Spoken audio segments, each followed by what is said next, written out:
শুকর করো, অবশ্যই তোমাদের আমার কাছে ফিরে আসতে হবে। আল্লাহ রাব্বুল আলামিন দাঁড়িয়ে দিলেন, আমি তোমার সৃষ্টিকর্তা হিসাবে তোমরা আমার ইবাদত করো, আর তোমার পিতামাতা তোমাকে লালন পালন করেছে বিনায় তাদেরও শুকর তোমরা করো। তাই মুসলমান, রবের ইবাদত আমাদেরকে কেন করতে হবে? প্রশ্ন যদি এখন করেন আপনি যে হুজুর ওয়াজ তো ঠিকই করতেছেন, কেন রবের ইবাদত করবো আমি?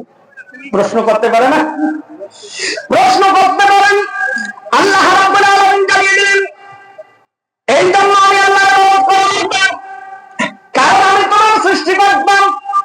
আমরা দুনিয়াতে সবাই এসেছি একটা প্রক্রিয়ার মাধ্যমে, দুনিয়ার জমিনে এসেছি। মা বাবা উভয় যখন মিলিত হয়েছে, এক ফোঁটা নাপাক পানি যখন বাবার ওরস থেকে মায়ের রেহেমের মধ্যে পৌঁছে গিয়েছে, সেখানে আল্লাহ রাব্বুল আলামিন একটা রক্তপিণ্ড তৈরি করেছেন, গোশতের টুকরা তৈরি করেছেন, সেখান থেকে ঝুলন্ত অবস্থায় রেখেছিলেন, বডি স্ট্রাকচার তৈরি করেছেন, মায়ের গর্ভের মধ্যে আল্লাহ রাব্বুল আলামিন রেখে দিয়ে আমাদেরকে দুনিয়ার জমিনে নিয়ে এসেছেন। কিন্তু আপনার আমার কারো কি কোনো অস্তিত্ব ছিল? আমি গোলাম রব্বানী দুনিয়ায় আসবো কি আসবো না আমি জানি না। আমি গোলাম রব্বানী দুনিয়া আসবো কি আসবো না আমার মা বাবাও জানে না। আমি ছেলে হব না মেয়ে হব মা বাবাও জানে না। আমার দুইটা হাত থাকবে কি থাকবে না মা বাবাও জানে না। আমার দুইটা চোখ থাকবে কি থাকবে না মা বাবাও জানে না। আমার দুইটা পা থাকবে কি থাকবে না মা বাবাও জানে না। আমি কথা বলতে পারবো কি পারবো না আমার মা বাবাও জানে না। তাই আমার কোনো অস্তিত্ব ছিল না, যিনি আমাকে অস্তিত্ব দিলেন, বডি স্ট্রাকচার তৈরি করেন, সুন্দর একটা ফেস তৈরি করে দিয়ে দিলেন, সেই আল্লাহ রাব্বুল আলামিন বলতেছেন, এক ফোঁটা নাপাক পানির মাধ্যমে আমি আল্লাহ তোমাকে তৈরি করেছি।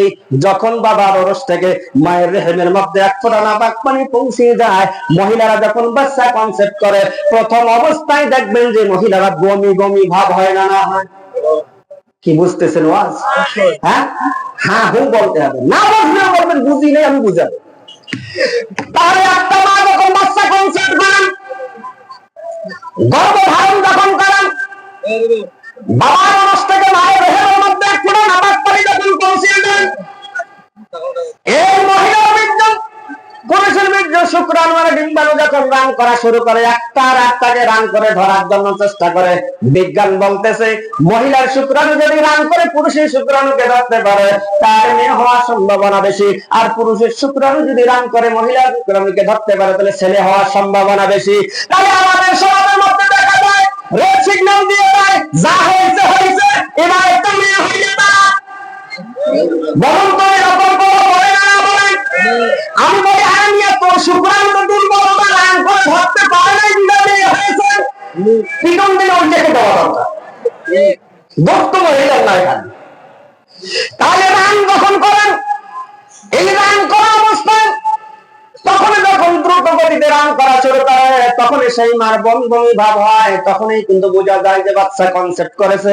এই যে রান করার কারণে আল্লাহ রাব্বুল আলামিন জানিয়ে দিয়েছেন, এক ফোঁটা নাপাক পানি যখন মায়ের রেহেমের মধ্যে পৌঁছে যায়, এই এক ফোঁটা নাপাক পানি থেকে আমি আল্লাহ এমন ভাবে রিফাইন সেখানে করি, এক ফোঁটা নাপাক পানি থেকে 40,000 বাচ্চা তৈরির প্রক্রিয়া সেখানে সম্পন্ন করে। তার বলতে এক ফোঁটা নাপাক পানি থেকে কত 40,000 আল্লাহ রাব্বুল আলামিন জানিয়ে দিলেন, এক ফোঁটা নাপাক পানি থেকে বাবার ওরস থেকে মায়ের রেহেমের মধ্যে যখন পৌঁছে, সেখানে এক ফোঁটা নাপাক পানি থেকে 40,000 বাচ্চা তৈরির প্রক্রিয়া আল্লাহ সেখানে তৈরি করেন। এই যে রান করার কারণে, দৌড় দেওয়ার কারণে, একটা আর একটাকে রান করার কারণে মায়ের সেখানে রেহেমের মধ্যে থাকাকালীন দেয়ালের সঙ্গে আছাড় লেগে কেউ বা সেখানে মারা গিয়েছে, কেউ আছাড় খেয়েছে, একটার সঙ্গে আর একটা লেগেছে। এভাবে আছাড় খাইতে খাইতে মারা যাইতে যাইতে এই 40,000 ভিতর থেকে 39,999টা মারা যাওয়ার পরে আমি গোলাম রব্বানী একজন মাত্র কে আল্লাহ দুনিয়া আসার সুযোগ করে দিলেন। তাহলে মুসলমান 40,000 ভিতর থেকে আপনাকে আমাকে দুনিয়ায় আসার সুযোগ যিনি করে দিলেন, তিনি আমাদেরকে। তাহলে 40,000 ভিতর থেকে যিনি আপনাকে আমাকে দুনিয়ায় আসার ব্যবস্থা করে দিয়েছেন, বলুন তো সেই একটা না চিন্তা করে দেখেন, এক ফোঁটা নাপাক পানি থেকে 40,000 বাচ্চা তৈরির প্রক্রিয়া আল্লাহ মায়ের গর্ভে করে। সেখান থেকে যাচাই বাছাই করে ভালোবেসে আপনাকে আমাকে দুনিয়াতে আসার সুযোগ করে দিয়েছে। আমি বারবার দুনিয়াতে আসার পরে সেই আল্লাহ ইবাদত করে না।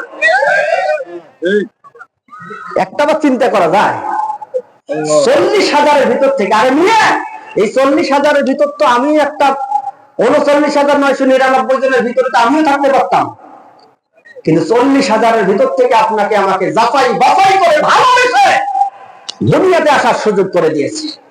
তাহলে বলুন তো সেই আল্লাহর ইবাদত করার প্রয়োজন আছে না নাই? এই জন্য আল্লাহ রাব্বুল আলামিনের ইবাদত করতে হবে, কারণ আপনাকে আমাকে 40,000-এর ভিতর থেকে দুনিয়াতে আসার ব্যবস্থা দিয়ে আল্লাহ করে দিয়েছেন।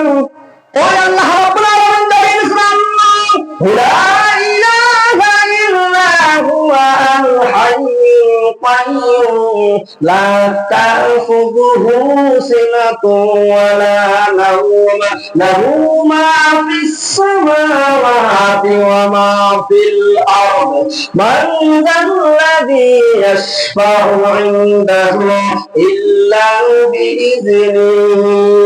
আল্লাহ রাব্বুল আলামিন বলেন, আল্লাহ চিরজীবী। আল্লাহ কি? কেন আল্লাহর ইবাদত করা লাগবে?